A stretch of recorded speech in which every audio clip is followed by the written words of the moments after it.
Hello, my name is Kevin Doherty from Braintree, Massachusetts. During the winter of 2023, I did an internship with the New England Coastal Wildlife Alliance. My job was to walk along the beaches of the Cape searching for stranded marine life to rescue. One day I was walking along the beach in North Truro alone. As I walked, I started noticing some strange things. What was once an unassuming beach had started to change before my eyes. There was debris scattered along the sand, pieces of wood, chairs, bags. Where at the beginning of my walk they were unique, things like these soon glittered the ground. I realized that the rest of my environment started to change too. Where I was once walking next to a road, I was now walking along a backdrop of about a quarter mile of ravaged, decaying seagrass in the wake of some unknown destruction. The debris that covered the beach was reflected in this area as well. While I was distracted by the scenery, I came upon my first coastal organism. It was a dead bird, mostly just bones and feathers by that point. Because it was dead, there was nothing to rescue, and my organization didn't specialize in research on birds, so there was no data to collect. I was still interested though. It's not every day that I would see a dead bird. I walked a few more yards and saw another bird, and then a third. What was once a rare sight became common, regular, and insignificant. It was at this point that an uncanny feeling came over me that I was walking through some sort of wasteland. There wasn't another human being in sight, and I started to imagine I was in some sort of apocalyptic scenario. In the distance, I could see houses starting to line the beach, and I was relieved to see some familiar sights. But reaching these houses offered little comfort. The windows and doors were boarded with plywood. They looked abandoned. 1, 2, 3. Every single house I walked by looked like no one had lived there for years. Still not another person in sight in any direction. I was relieved to eventually meet up with my partner who was walking from the other direction. I later learned that the area had been decimated by coastal storms. I thought about everything I had witnessed on my walk. They're some of the biggest problems facing us today due to climate change. The threat of sea level rise to the coastal zone, the effects on wildlife, the increase in severity and frequency of coastal storms. According to Columbia University, climate change increases the upper limit on hurricane strength and rain rate, and it also raises the average sea level and therefore storm surge. If nothing else, everything I saw could be a look into a grim future where our coast is destroyed by weather, or worse yet, is completely covered in water.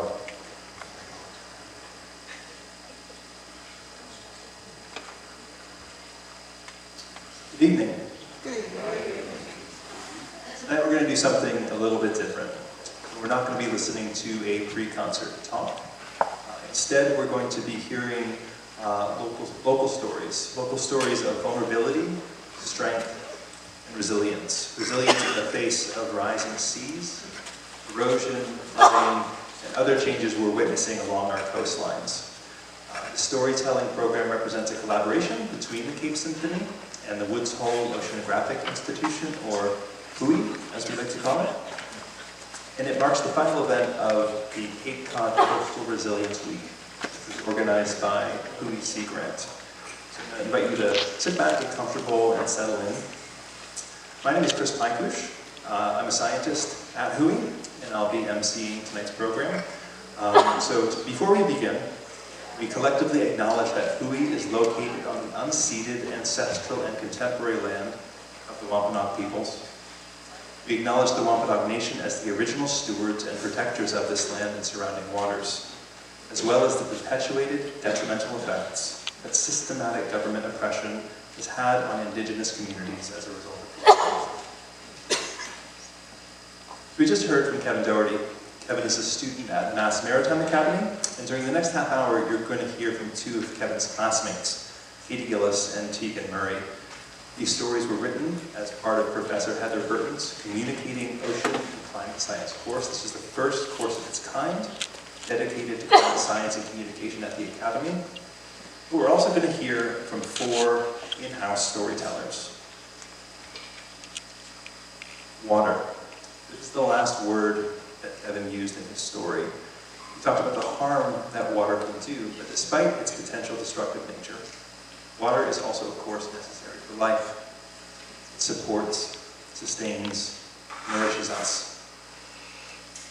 It's my great honor to introduce our first storytellers, Kitty Hendricks Miller and Leslie Jonas. Kitty is a Mashpee Wampanoag cultural education specialist and song carrier. Leslie is also Mashpee Wampanoag. She is Hui's tribal liaison as well as a member of the Cape Cod National Seashore Advisory Committee. Tonight they'll be performing Water is Life.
Mana, Ka, Nikahanachi, Creator and ancestors, Katapatanu, Wachi, Wami, Kapasich. we thank you for all things.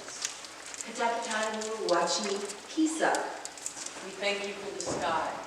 Katapatanu, Wachi, Anakwasa. We thank you for the stars. Katapatanu, Wachi, Sipuash. We thank you for the rivers. Katapatanu Wachi Kakapanash. We thank you for the ocean.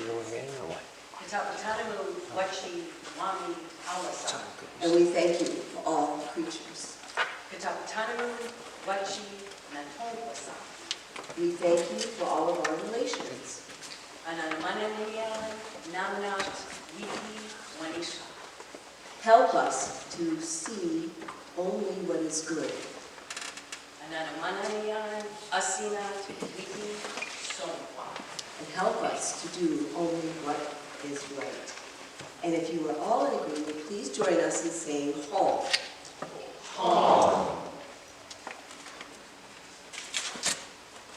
Our resilience story has to do with the most important time of the year for us.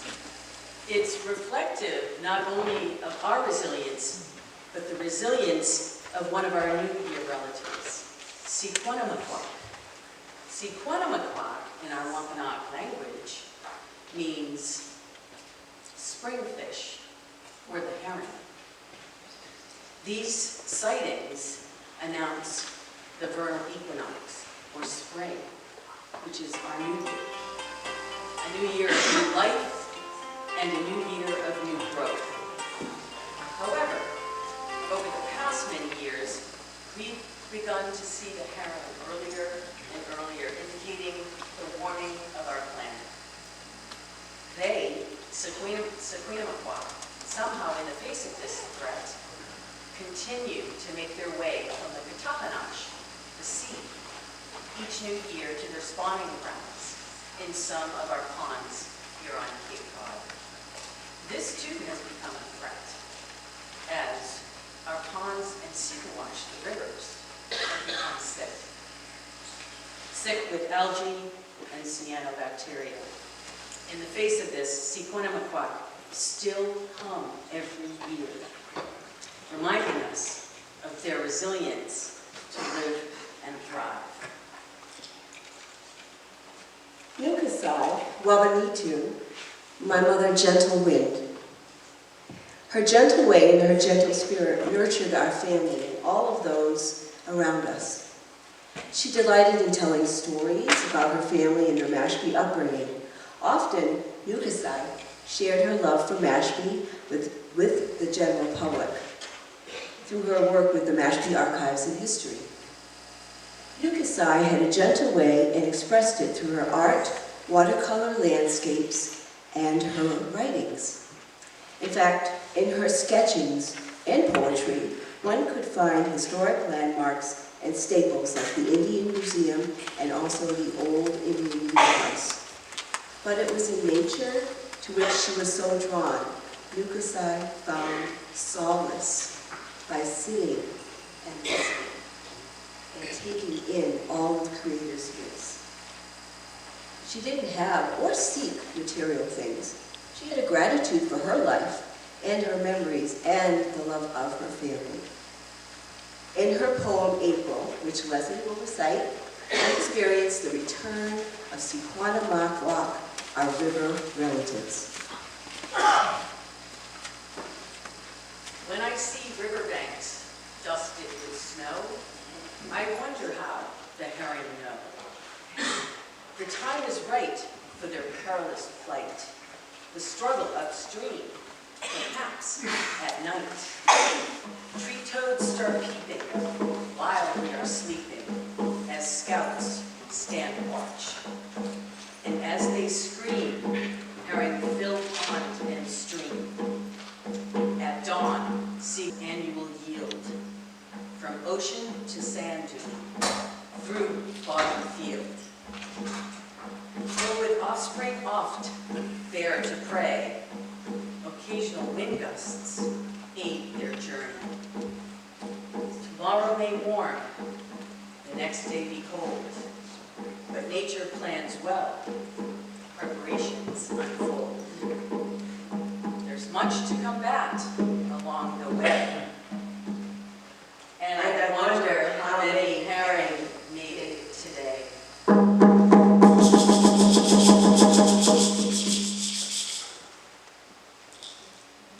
Manat kani kahachik katapatanamu wachi wami kyakasanish ananamanian namana wiki wanika ananamanian astinat wiki songwa heyo hey hey yo Katapatanu wachi wami Sequanah-Mock. Thank you to all the herring. Thank you.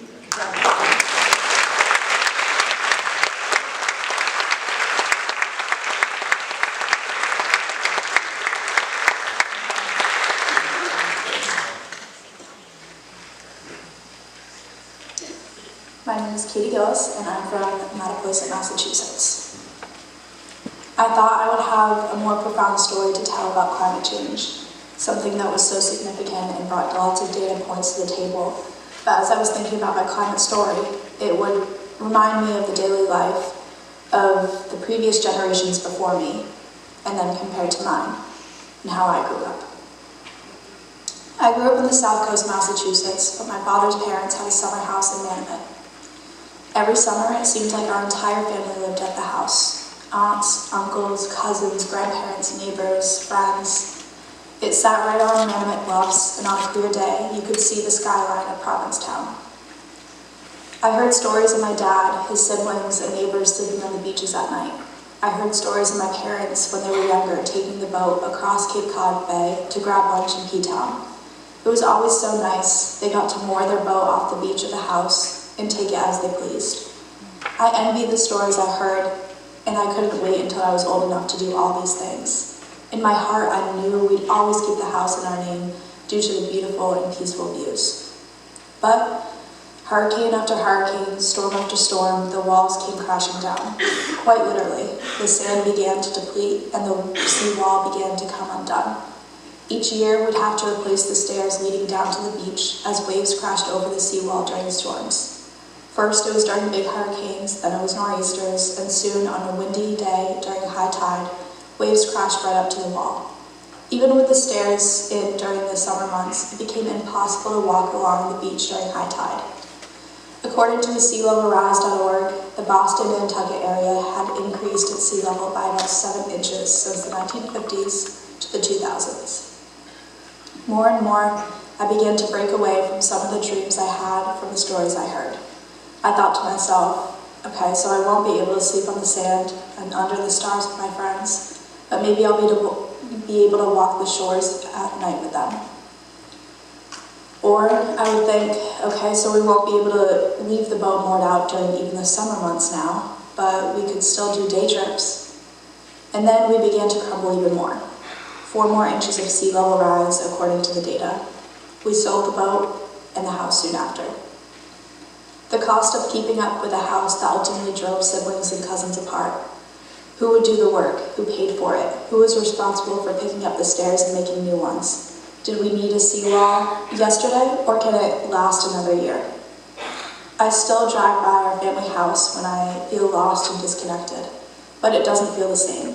I remember pulling into the driveway, excited to run down to the beach, and now I'm afraid to see those physical damages that left emotional damage to my family's heart. That's my climate story. Again, that was Katie Gillis, who's also a Mass Maritime student who generously permitted us to share her story.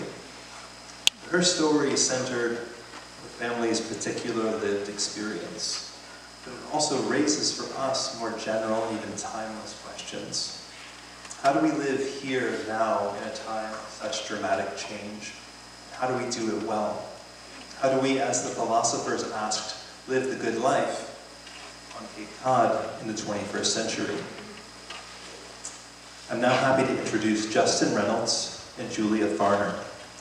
Justin is a historian who has taught at Harvard and Columbia University, and he is co-founder and co-executive director of the Gull Island Institute. Julia is a Gull Island alum and teaching fellow, as well as an alum of Deep Springs College. They'll share a story about the Gull Island Institute, whose mission is to reinvent liberal arts education for an era of climate change. And it runs a range of undergraduate programs on the Elizabeth Islands.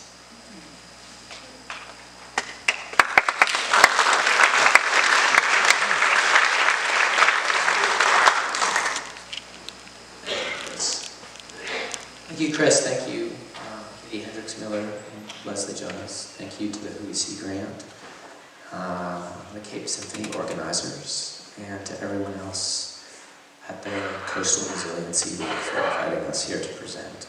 We're very happy to be here, and Anna Kielsen, my co-founder and co-director, is very sorry that she can't attend tonight.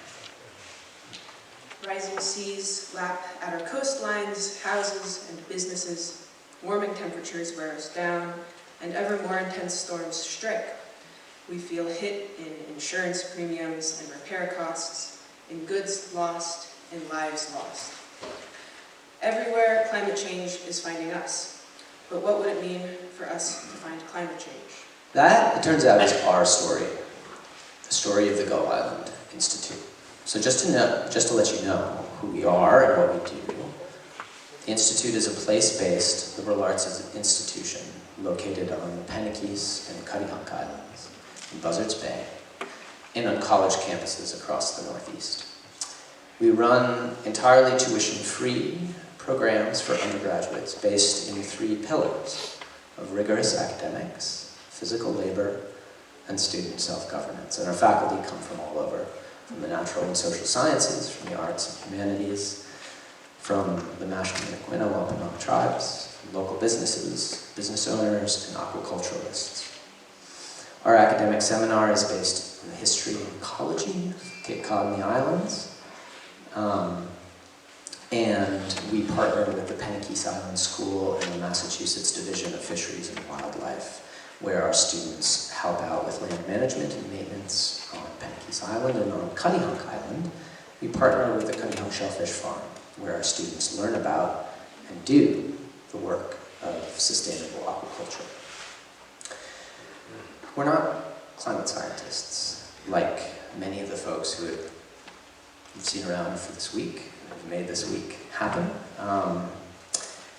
Anna and I are historians by training, and if you told us 5 years ago that we would be running a liberal arts institute with a mission to cultivate democratic citizenship in an age of climate change, that would have been a big surprise to us.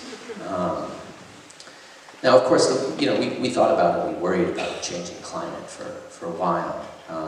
We have 3 young children, ages 1, 5, and 7, and they will inherit a world that's profoundly different from our own.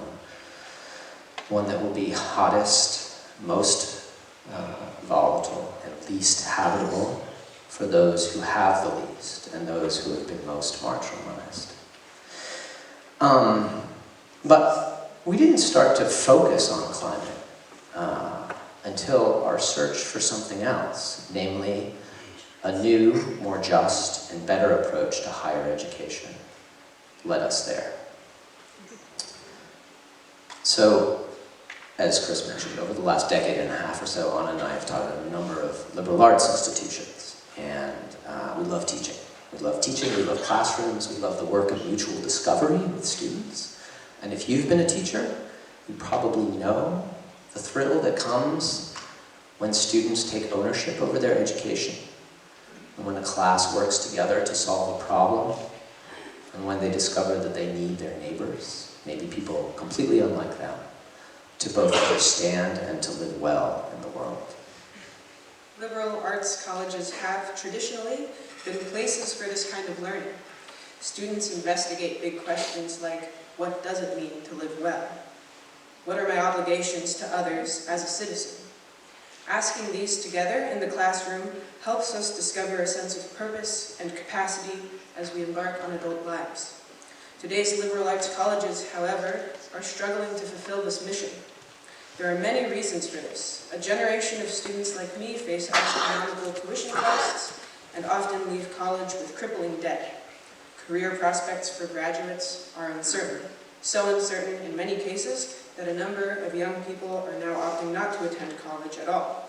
Matriculation rates have declined for the first time in living memory.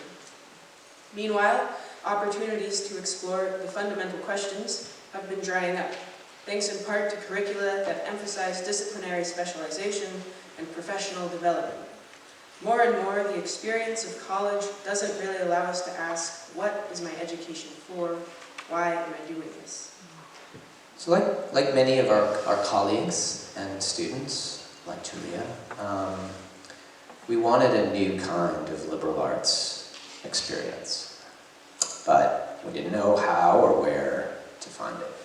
And it was by sheer luck that we stumbled on a clue in 2021 when we packed up our bags and our children and spent a month as visiting faculty at Deep Springs College in the high desert of Eastern California.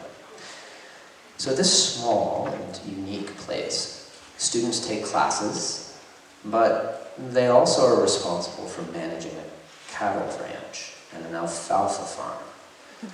And the student body is also self-governing, so the admissions process, curriculum decisions, and ground rules for the community are handled by the students themselves. We loved our time teaching at Deep Springs, and we left feeling very energized. It's also where we met Julia, who was a student there at the time. What impressed us so much about, what impressed us most was the way that students grappled with the ideas they discussed in seminar in the real daily work of living together as a community. And students were learning how to think, what they were doing, and this seemed to be like one of the best things that a liberal arts education could provide. So when we get back to Woods Hole, we had an idea. We wanted to pilot an educational program on Cape Cod based on these same 3 pillars: academics, labor, and self-governance that we had encountered at Deep Springs with some of our students on this coast. And thanks to the support of the Penaquis Island School and other community partners, we were able to do this in the March of 2022, overlapping for a time with a blizzard, but that's another story I'll be hanging around after. So with some of these trusting students like Julia, and some remarkable faculty who joined us from far and wide, from Nashville and Quina, from Hui and MIT, Harvard, Columbia, the University of Montana. We spent the mornings of this pilot program in seminar, studied the history and ecology of the island and the region, and we read works of literature and philosophy. In the afternoons, we worked to restore the island's garden and to conduct an aquaculture site assessment of the cove, while planning and preparing the meals that we ate. And in the evenings, we held self-governance meetings, shaping the Institute itself as a collaborative enterprise where students and faculty would have real responsibility for the future of the organization. And that was when everything changed. The project took a turn that we hadn't anticipated. We realized that questions of climate were at the very heart of the liberal arts education we were seeking.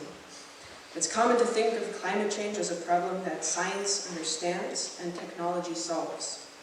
What we need are cleaner energy sources, less wasteful food systems, and carbon capture at scale. And we certainly do need these things, but climate change is, as we like to say, an everything problem. Human beings' transformation of the environment raises the most profound questions about who we are and what our role is within the Earth's life-sustaining systems. Questions that cut across politics, ethics, economy, and the natural sciences. So in our programs, we've found that a single question gives coherence to the bigger task at hand. Namely, what does it mean to inhabit a place well? And this is a question that we think must be central if we hope for a system of higher education that prepares young people for civic life and leadership in an age of climate change. This is the question that guides the labor that we do on the islands, which we approach as a way of learning about ecosystems and history and what it might mean to have a right relation to the land that we occupy. This question is often the focus of our self-governance meetings when students consider how to bring this model of education to their home campuses and make it available for others. For instance, we're running programs this coming year with Cape Cod Community College, not far away, the University of Maryland, University of Chicago, Western Yale, and Columbia. The question also guides our reading, whether we're plumbing the history of the island, texts of ancient Greek philosophy, Elizabethan drama, the Hebrew Bible, or Wampanoag and other native and indigenous knowledge traditions. It confronts us too in our daily interactions with the water, the plants, the bivalves, and the scores of seagulls and terns that nest on pennikies.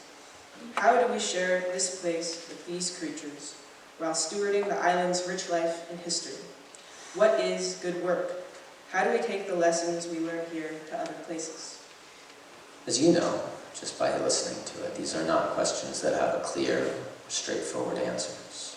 In other words, they're exactly the kind of questions that bear the approach and the tools that a liberal arts education can provide. And they're also questions that young people all over the country are hungry to consider and grapple with. And we believe, thankfully we're not alone in this, that these are questions that can help students and teachers alike assume real responsibility for their education, their lives, and the places that they inhabit. Thanks.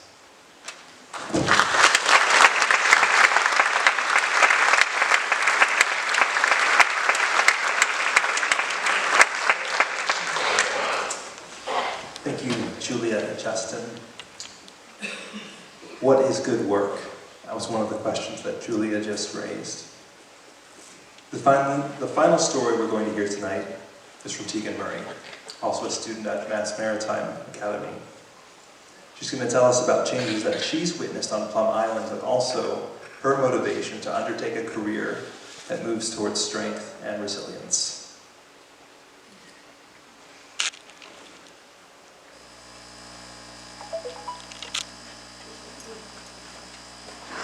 My name is Tegan Murray, and I'm from Plum Island, a small barrier island off the North Shore of Massachusetts.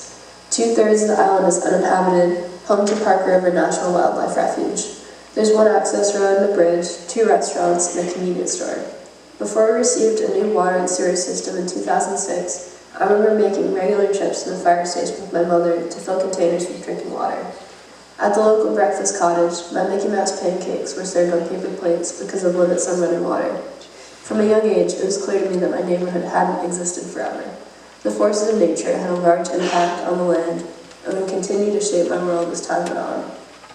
I spent most of my childhood outside, playing in the dunes and marshes that surround my house. Warm summer days were spent playing in the waves and running across long sandbars. In the refuge, my brother and I spent hours collecting crabs and snails from the tide pools and walking on trails looking for migratory birds. When we were older, our parents bought us a 12-foot skiff, which we used to explore the great marsh behind the island. On this 11-mile stretch of sand, I grew a connection with the ocean that continues to shape my interest and character. Throughout my life, I've watched as the forces of nature shape and reshape my home. Recently, however, these changes are taking place at a faster pace on an increasingly more dramatic scale. Instead of the normal ebb and flow associated with barrier island migration, there's been a steady trend of erosion. According to the National Oceanic and Atmospheric Administration,